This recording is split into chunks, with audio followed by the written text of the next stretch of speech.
ये हमारे नबी के घर का मॉडल है उस वक्त जब वो अम्मा आयशा के साथ इसमें रहा करते थे। इसको हुजरा आयशा भी कहा जाता है। और उसके बाद ये जो मॉडल आप देख रहे हैं ये उस वक्त का मॉडल है जब हमारे नबी इस दुनिया से रुखसत हो गए, पर्दा फरमा गए। तो अम्मा आयशा वहीं उसी कमरे में रहती थी और साथ में उन्होंने एक पर्दा लगा दिया था। पर्दे के इस जानिब हमारे नबी की कब्र मुबारक थी और दूसरी जानिब अम्मा आयशा रहती थी। उसके बाद ये उस वक्त का मॉडल है जब अम्मा आयशा के वालिद अबू बकर सदीक रज़ी अल्लाह ताला अन्हु इस दुनिया से रुखसत हुए। तो उनकी भी जो कब्र मुबारक थी वो आप सल्लल्लाहु अलैहि वसल्लम के साथ बनाई गई। तो अम्मा आयशा फिर भी इसी हुजरे में उन्होंने रहना जारी रखा, क्योंकि एक उनके वालिद थे और दूसरे शौहर दोनों महरम थे।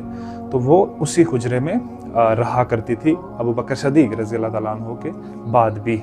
ये उस वक्त का मॉडल है जब हज़रत उमर रज़ी अल्लाह ताला अन्हु भी इस दुनिया से रुखसत हो गए और उनकी कब्र मुबारक भी उनके दो साथियों के पास बना दी गई। अब हज़रत उमर जो थे वो अम्मा आयशा के लिए गैर महरम थे, इसलिए जहाँ पहले पर्दा था अब वहाँ उन्होंने दीवार बना दी अपने हुजरे में, और उसके साथ छोटी सी जगह बाकी रही जहाँ वो उसके बाद भी रहती रही। और उस दीवार में उन्होंने खिड़की, ये जो आप देख रहे हैं, बना दी और इस खिड़की से फिर वो अंदर देखा करती थी। इसके बाद करीबन 30 साल अम्मा आयशा इसी हुजरे में रही और जब वो इस दुनिया से रुखसत हुई तो उनकी कब्र मुबारक जो है वो जन्नतुल बकी में बना दी गई।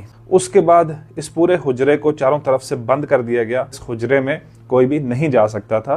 पहले इसके गिर्द 4 कोनी एक दीवार बनाई गई। फिर एक शुबा ये पैदा हुआ कि ऐसा ना हो कि लोग काबे के साथ इसको निस्बत दे के यहाँ भी तवाफ शुरू कर दें, शिरक शुरू कर दें। तो इसलिए फिर इसके 4 कोनों के बाहर एक और दीवार बनाई गई 5 कोनों वाली, ताकि इसकी जो मुशाबत है वो काबे से बिल्कुल मुख्तलिफ हो जाए। और उसके बाद ये वो कंप्लीट स्ट्रक्चर है जहाँ आज आप आके रोज़ा रसूल पे हाजिरी देते हैं। इस दीवार के बाद, इन जालियों के बाद एक 5 कोनी दीवार है और उसके बाद एक 4 कोनी दीवार है और उसके बाद अम्मा आयशा का वो हुजरा है जिसमें हमारे नबी पाक सल्लल्लाहु अलैहि वसल्लम की कब्र मुबारक है।